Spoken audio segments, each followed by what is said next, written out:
Thank y'all for being with us here today. I want to start out by letting everybody in Texas know that we know how much you have suffered over the past few days, and we know the enormous challenges that you've been dealing with because of lack of access to power for the past couple of days.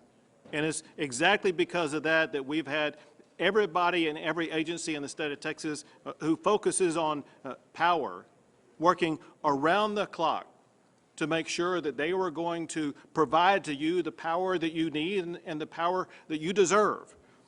And I want to thank everyone who has been working around the clock across the state of Texas for the past 24 hours. And because of their work, I'm able to tell you this. Since our press conference yesterday, power has been restored to nearly 2 million homes across Texas. There continue to be approximately 325,000 Texans without power. However, those without power are not without power because of the lack of ability to generate power. Instead, those without power are being impacted either by power lines that are down or the need to manually reconnect the premises to power. So as of this press conference right now, there are no outages of power across the state of Texas because of lack of generation or lack of the ability to generate power. That said, I also want to be clear with Texans because you need to know. There will be more cold temperatures in various regions across the state of Texas tonight. ERCOT will continue to work to manage the power to ensure that power will not go down in residential areas across the state, but we still have to deal with the uncertainty of what is going on at the power generation facilities. We hope and anticipate no location will be without power tonight. The good news is we are starting the evening with every resident in the state of Texas not lacking the generation of power. Also, I am told, as it concerns the power companies that do the repair of the power lines and as well as the connection to houses, that every available repair truck has been dispatched to repair those down power lines. Know that the repair of the down power lines and the reconnected, that is not a task that is delegated to the state of Texas. That is a task that is conducted by the power companies that operate in your particular area. That said, Texas agencies will continue to work around the clock with our local partners, with residential areas, with industrial and commercial users until power is restored to every single location across the state. Now, right now, we are focused on 5 tasks. First is to continue to use every single tool available to get all power restored to all Texans. I have already issued waivers and taken executive actions to expedite that process. Earlier today, I had a call with energy providers to work on additional ways to ensure that we get more power to people in the state of Texas. And they have shared with us already ideas and action plans that we will be able to take to ensure that oncoming power. Second, we need to ensure that we use every tool possible to get water restored to our fellow Texans. I also had a call earlier today with water providers to work on additional ways to expedite getting clean water to Texans. We are in the process, as we speak, of evaluating waivers as well as executive orders that can be used to speed up that process. In the aftermath of the phone call we had earlier, we did receive an abundance of ideas from those local water providers. They've been provided to Toby Baker, who is the executive director of the Texas Commission on Environmental Quality. He and his team, as well as a team of lawyers, are working on strategies to make sure that we will be able to swiftly address water challenges. Third, we are organizing efforts to help Texans who are challenged by broken water pipes. Along those lines, today, I am making a formal request of the President for a major disaster declaration. If granted, this will give Texans the ability to apply for individual assistance from FEMA. That individual assistance will assist them with funding to restore damage to their homes to the extent that it is not covered by private insurance. In addition to that, we continue to work with VOADs as well as faith-based organizations to assist families who live in residences who may be impacted by broken pipes, because we know the magnitude of that challenge, and we want to provide people and resources to help you be able to respond to that challenge. Fourth, we are organizing the process of getting aid to Texans in need. Part of that is the efforts already undertaken and continuing by the Texas National Guard to assist those in need, and either getting them to warming centers or helping to set up warming centers or providing them whatever else they may need. We also continue to increase the number of warming centers across the state.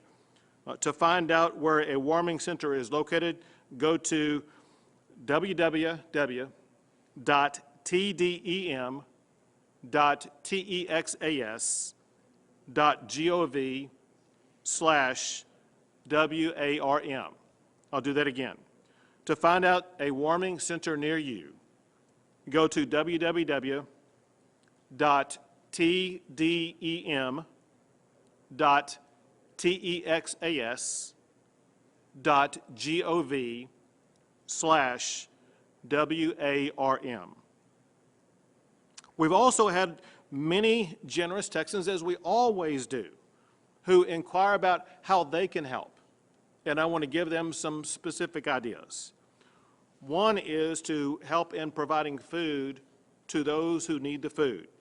A way you can do this is to go to this website location, www.feedingtexas.org.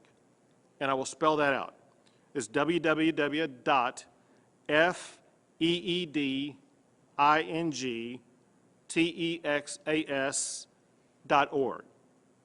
Additionally, for other supplies other than food, we always encourage people to work with the Red Cross. And you can locate them also on the internet at www.redcross.org. Spelled out, that's www.redcross.org. Fifth, we have already begun the process to make sure that events like this never again happen in Texas. And that starts with reforming the agency in charge of electric reliability in Texas, which is ERCOT. What happened this week to our fellow Texans is absolutely unacceptable and can never be replicated again. And it's especially unacceptable when you realize what ERCOT told the state of Texas. They said 5 days before the winter storm hit, the ERCOT CEO assured ERCOT, and I quote, "We're ready for the cold temperatures coming our way." He said that ERCOT had issued a notice to power plants to ensure that they were winterized properly. And ERCOT's annual winter assessment, which is designed to ensure that the state is prepared, assured the public that there would be enough power to meet peak demand this winter. ERCOT failed on each of these measures that they said they had undertaken. Texans deserve answers about why these shortfalls occurred and how they're going to be corrected, and Texans will get those answers. And that's exactly why I have issued an executive order that added emergency items to the legislative session, asking the legislature to investigate what happened at ERCOT that led up to and during the course of the response to this winter storm. But there's more than that that must be done. to prevent Texas from going without power again. So today, I'm adding more emergency items to the legislative session. First, I'm asking the legislature to mandate the winterization of generators and the power system. Second, I'm calling for the funding needed to ensure that this winterization and modernization occurs. Now, I've already been in multiple discussions with both Lieutenant Governor Dan Patrick as well as Speaker Dave Phelan and with the chairs of the relevant committees that will be in charge of these efforts. That includes Senator Hancock and Representatives Goldman and Patty. The last thing I'll say is this. Everyone knows how challenging the past few days have been for our fellow Texans. I want everyone to know that all of us in the state of Texas believe it is completely unacceptable that you had to endure 1 minute of the challenge that you faced. All of us agree on the necessity of action, not just the action taken to restore your power, but to action to ensure that you never have to endure anything like this ever again. That's why, for one, with each passing hour, we will continue to ensure that your power will be restored and that your water challenges will be resolved. Now, we know because of the storm that will continue to sweep across parts of Texas tonight that we are not yet out of this, but we're closer to this challenge being behind us. We will not stop until normalcy is restored to your lives. Until that moment comes, though, I ask all Texans to continue your efforts to take the proper precautions that are needed to stay safe and to stay warm. At this time, I will pass it to Chief Nimkid, the Chief of the Texas Division of Emergency Management. Thank you, Governor. Yesterday, we went through a long list of resources that are available, and I'm here to tell you that the road conditions are improving and will continue to improve as we watch this weather go out of the state. Additional personnel are on the streets from all of the agencies that have been represented yesterday. I want to talk quickly about water. You've heard that power has come back up. We want to keep pushing power. But water we classify in 3 different groupings. We have emergency drinking water, we have industrial or institutional water, and agriculture water. Emergency drinking water, we're working with our local partners, our private sector partners, and FEMA to push additional water to every county in the state of Texas right now. A big challenge will be the industrial water. Most of the time when we have a hurricane or a tornado that goes through and takes out water to a hospital or water to a city or community, there are other hospitals or cities or communities that can bring us additional resources. The place we are right now with almost every single water institution impacted, not only from the frozen lines in our homes, but the frozen lines in the streets that are running institutional water, water will continue to be a challenge. To meet that challenge, we're working with our federal partners and our partners from other states.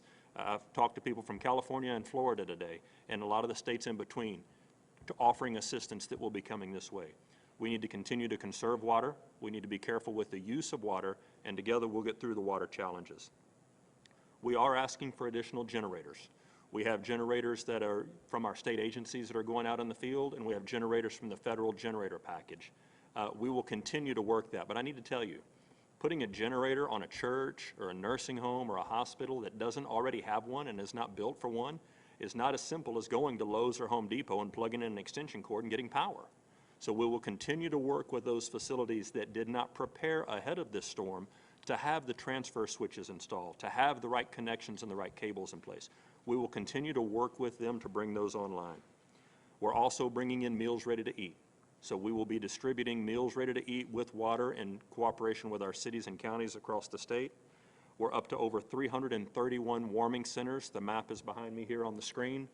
Behind y'all on the screen. Again, the governor mentioned the website, tdem.texas.gov/warm. We will continue to bring on additional warming centers, working very closely with our federal partners here at both of the tables to make sure that the major disaster declaration will be met.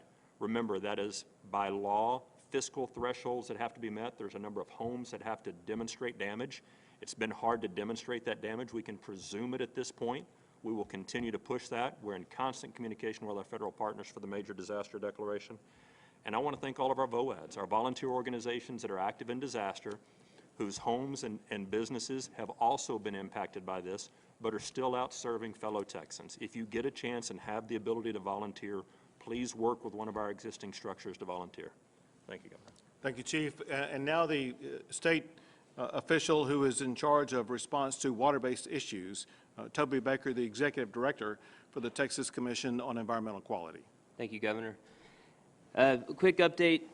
So out of approximately 7,000 public drinking water systems across the state of Texas, due to lack of power, frozen or broken pipes, or high demand, 797 of those water systems are reporting some sort of issue. Currently, about 725 are under a boil water notice, and that affects about 13 million Texans. Water systems are operated and maintained by local entities, so we are systematically reaching out across the state to identify systems that are experiencing problems. Many have already reported to us, but we are working hand in hand with local water systems to find ways to bring them back online as quickly as possible. This includes engineering solutions and regulatory solutions like the Governor alluded to earlier. So that includes local governments, private entities, and utility districts. If you have a question or a problem with your water, you need to contact your local water provider because they are the ones working on that system. That would be found on your utility bill, or you can find it online. It's very important. So for example, if you live in the city of Austin, you need to be contacting the city of Austin to work on your water issues. We are currently reaching out to a number of laboratories across the state to make sure that they are ready for the sampling that will be needed to lift those boil water notices. We are also partnering with the EPA and bringing in mobile labs from out of state to assist. Thank you, Governor. Thank you. We'll take a few questions. Hey, Governor, you raised $153 million in the last 7 races that you've run, of which $30 million came from oil and gas. How can we trust you, therefore, as you seem to be defaulting to oil and gas? One, the individual aspect of channel of energy. How can we trust you, therefore, to say that you in the future will allow for more energy coming from, say, green energy, which you unfortunately said was responsible for this outage? How can we trust you to actually deliver on future energy and not have this happen again? I received even more from residential property owners and people who live in the residences that I've been working around the clock to help. That's your answer? That's it? Next question, sorry, next question was? Governor, with the supply chain of getting,